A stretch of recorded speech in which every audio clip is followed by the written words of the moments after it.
मैं आपको शक्ति का दूसरा सिद्धांत बताता हूं।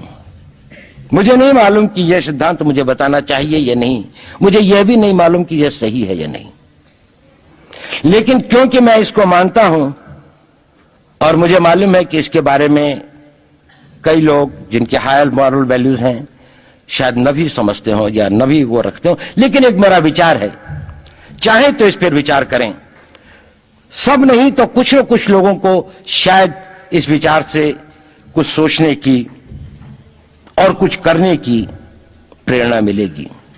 इतिहास दुनिया की सबसे बड़ी अदालत है, इससे बड़ी अदालत कोई नहीं है।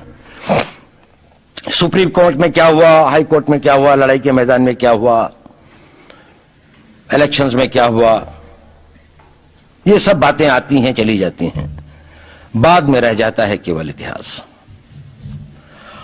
और इतिहास का निर्णय हमेशा उसके पक्ष में गया है जो शक्तिशाली था। इसने कभी उसका साथ नहीं दिया जो न्याय के साथ था, जो सही था। अगर ऐसा होता तो दिल्ली में बाबर रोड होती है, बाबर रोड है लेकिन राणा सांगा रोड नहीं है, क्योंकि बाबर आया, विजयी हुआ, राणा सांगा हार गया। भारत की हिंदूशाही किंगडम अफगानिस्तान से होती सिकुड़ती सिकुड़ती सिकुड़ती यहां तक नहीं आ जाती।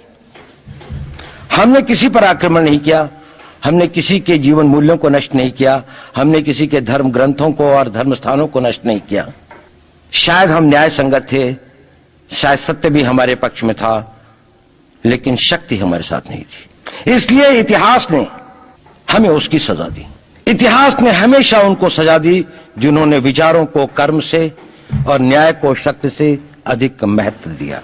अब मैं ये नहीं कह रहा हूं कि उसकी तिलांजलि कर देनी चाहिए, ये नहीं है कि न्याय का अपना महत्व नहीं है, लेकिन यदि कॉन्फ्लिक्ट ऑफ इंटरेस्ट हो तो शक्तिशाली बनना ज्यादा आवश्यक है।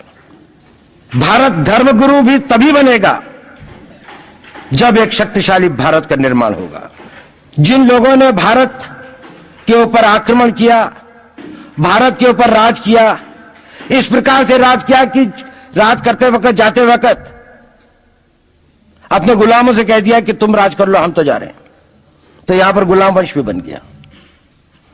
अगर हम लड़ाई के, वॉरफेयर के उसूलों से देखें कि किसी भी राष्ट्र की जो कॉम्प्रिहेंसिव स्टेट पावर होती है, किन चीजों से वो लड़ाई लड़ता है, जिसको हम कहते हैं कि ये शक्तिशाली है, दूसरा शक्तिशाली नहीं है, क्या वो अवयव होते हैं उसके, क्या घटक होते हैं उसके। तो भारत के पास जनशक्ति, धन शक्ति, ज्ञान की शक्ति, टेक्नोलॉजी की शक्ति, और जिन लोगों ने आक्रमण किया उनकी शक्ति को अगर हम ये देखें तो शायद 1 और 1000 का अनुपात भी नहीं होता। लेकिन उसके बाद भी हम वो नहीं कर पाए। और ये प्रश्न भी किसी ने पूछा, उस पर मैं आऊंगा बाद में। निवेदिता जी ने उसका बहुत अधिक उत्तर दिया, बहुत अच्छा उत्तर दिया था कि क्या कारण है, किसके कारण भी हम लोग इस लड़ाई में, इतिहास ने हमारा साथ या हमारे पक्ष में न्याय नहीं दिया। क्या कारण है कि कश्मीर में हम लड़ रहे हैं, जिन्होंने हमारे ऊपर आक्रमण हो रहा है, हमारे ऊपर बाहर से लोग आकर वायलेशन हमारे बॉर्डर का करते हैं, इन्फिल्ट्रेटर्स हमारे यहां आते हैं, जबकि पूरा का पूरा कश्मीर भारत का भाग है, अभिन्न भाग है। कानून के अनुसार वहां के राजा ने यह हस्ताक्षर किए, हमें दिया। क्या कारण है कि करोड़ों की संख्या में बांग्लादेश से लोग भारत में आते हैं, हम बाड़ लगाते हैं, वो लोग वहां से मना करते हैं कि आप हमारे आदमियों को आने दीजिए, और हम कुछ नहीं कर पाते।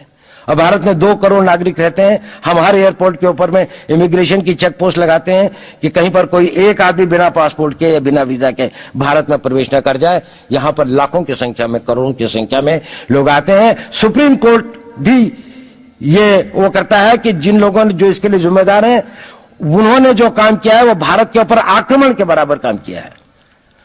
और वही सरकार उस सुप्रीम कोर्ट के 25 जुलाई 2005 के निर्णय के 3 दिन के अंदर में एक नया अध्यादेश जारी करके उन सारे के सारे कानूनों को फॉरेनर्स एक्ट के अंदर में इनकॉर्पोरेट कर लेती है, क्योंकि जो वो IMDT एक्ट था उसको सुप्रीम कोर्ट ने नल एंड वॉइड कर दिया। ये सब बातें हमें सोचने और समझने की आवश्यकता है। एक कारण, मैं ज्यादा चीजों में नहीं जाना चाहता, इतना समय भी नहीं होगा। भारत विदेशों से इतना नहीं हारा।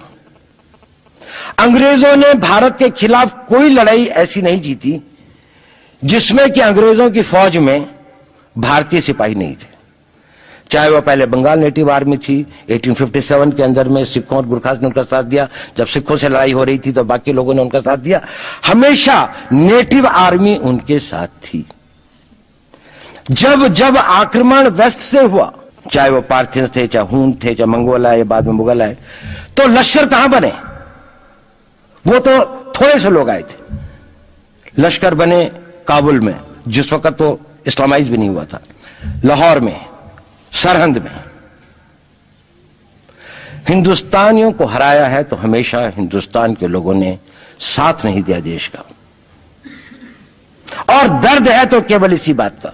भारत के इतिहास में अगर दर्द केवल इस बात का नहीं है कि विदेशियों ने हमारे साथ क्या किया, उनका तो हम मुकाबला कर लेते। दुख इस बात का था कि हमारे सभी लोगों ने साथ नहीं निभाया और साथ नहीं दिया। और इसकी फीलिंग आज भी मुझे इस देश में होती है। और भारत को आंतरिक बाह्य शक्तियों से जो सबसे बड़ा खतरा है, वो खतरा इस बात का है कि हमारे अपने लोग ही कहीं राष्ट्र की सुरक्षा, राष्ट्र की अस्मिता, राष्ट्र के गौरव का सौदा न कर बैठे, अपने आज के सुख के लिए अपने भविष्य को अंधकारमय न कर दें।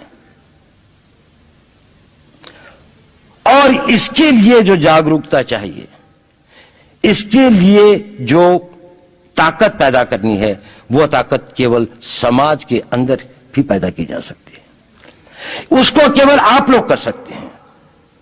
वो केवल आज की युवा शक्ति ही कर सकती है।